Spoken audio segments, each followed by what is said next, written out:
إن أعظم البركة بركة ذكره صلى الله عليه وسلم.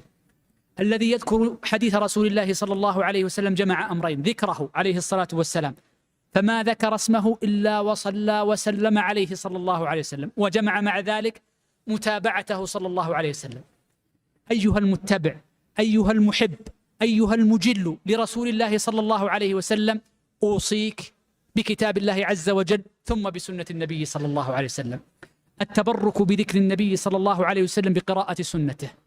اسمع حديث رسول الله، اقرأ حديث رسول الله، تفهم في حديث رسول الله وأسمائه ومعانيها، ثم بعد ذلك اتبع ما علمت وحفظت وعلمت وعرفت، فإنك حينئذ تكون البركة عليك في نفسك وفي وقتك وفي عمرك وفي مالك وفي ولدك.